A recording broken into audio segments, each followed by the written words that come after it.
Hey gorgeous, I am back today and today we're talking about how to have fun now.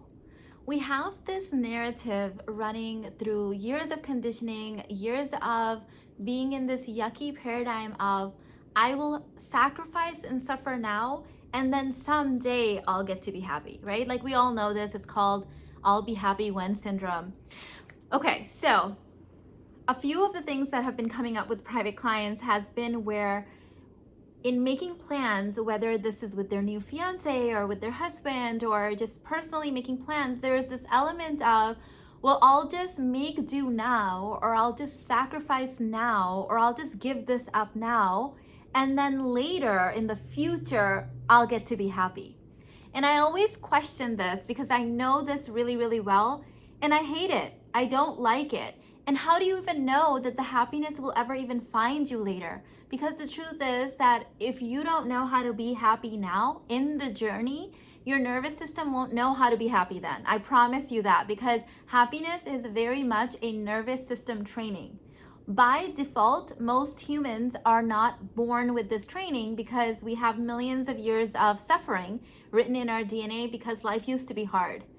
This is the most prosperous and happiest that we've ever been. The fact that we have refrigerators full of food and no one has to die going hunting just to eat lunch, that is a huge and big advancement for humanity. We are not used to this. So all of these new things that we now have, our genome doesn't have the container for it.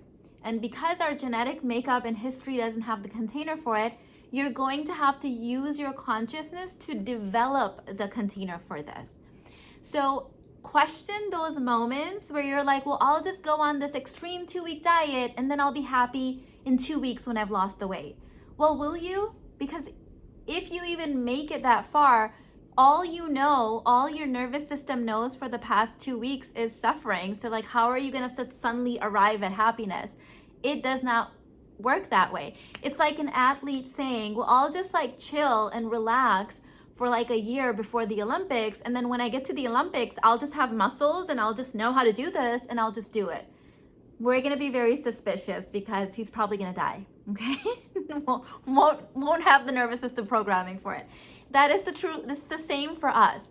So where in your life, this is your homework, where in your life do you find yourself sacrificing now in hopes that somewhere in the near or further down future, you're going to get some kind of a trophy or like a reward for it, or like a gold medal, or like suddenly the angels will sing and then you'll be happy, right?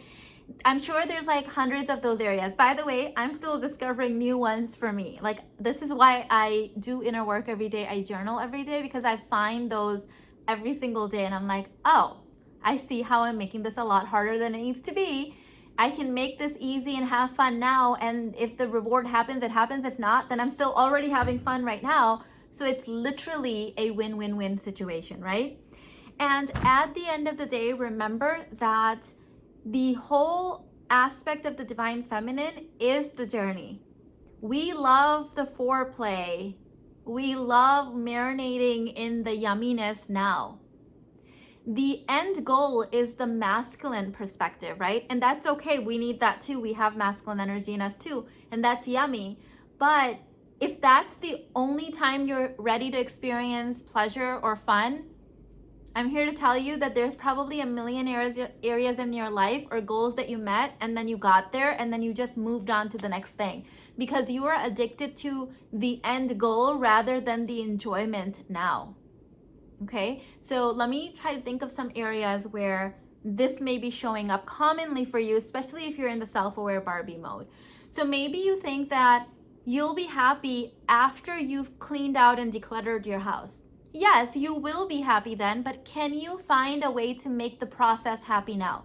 Can you listen to an audiobook or play some music or dance or involve your family members or hire an organizer or maid service? Like what can you do now so that the whole process is as fun as it can possibly be, even if it's just 1% funner. And then the end goal is also fun because now you have you know how to have fun. So your nervous system's like, fun? Yes, I've got some resonance with that. Done that, been there. can do it again when it's done. So look out for one of those. Another one might be, I'll be happy when I make X amount of dollars. Really? I don't know about that, because if you don't know how to be happy now, then you don't have the athlete ability, the nervous system programming to be happy when that dollar amount shows up. What you have an addiction to and a nervous system programming to is to be chasing goals. So when that number shows up, what are you gonna do? You're gonna think of a new number. I have been there and done that, know that one. So yes, you get to be happy when the money shows up, and of course it's gonna show up. It's gonna be a duh moment because you're having fun now. But can you enjoy the journey of you are becoming this new type of person, you are elevating yourself, you are stepping into that rich girl energy, and then you get to have that money. And you'll have fun then, but you're also having fun now, okay? I'm trying to think of more. Maybe you guys can think of some. If you can think of some areas where you have been guilty of doing this, where it's like, it's gonna be fun when I lose the last 10 pounds, that's a good one. Well, no, it won't, because if you're not having fun now, you're probably not even gonna make it. And even if you do, you're not gonna know how to have fun, because fun hasn't been a part of your menu for a while, okay? So how can you make the things that you're doing now more fun? Oh my God, I used to do this when my firstborn was born. My mom was laughing at me, that's why I remembered this one.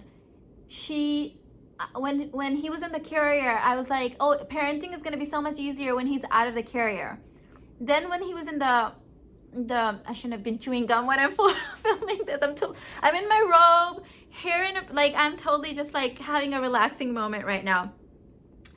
I said, it's gonna be easier to parent when he's out of the high chair. And then I said it a couple more times, and she was laughing. She was like, I'm waiting for you to figure out that this is it. Like every stage is going to bring on its own challenges and its own joys, and like there's no like this is gonna be easier when. And she told me, she's like, as kids got older, their problems are bigger. She's like, right now he may throw his food and run around. When he's a teenager, he's gonna bring a whole different set of like other problems. I'm like, oh, so like you get to just enjoy being the parent with the age that you have in front of you, and then you enjoy it some more, and you enjoy it some more, and you enjoy it some more, and each stage brings its own spiritual lessons, its own opportunities for growth, its own inner work, right? Raising kids, it's all about raising yourself. That is what I have learned, right? So you can really think of this in all areas of your life. You'll be happy when you meet a man. You'll be happy when he makes more money. You'll be happy when you buy your first house. You'll be happy when you have... Can you make the whole thing fun now? Like, I am not waiting until tomorrow to have fun, because I don't know tomorrow, but I know right now. Like, I know that I have this moment, right? I don't know if tomorrow is ever gonna come.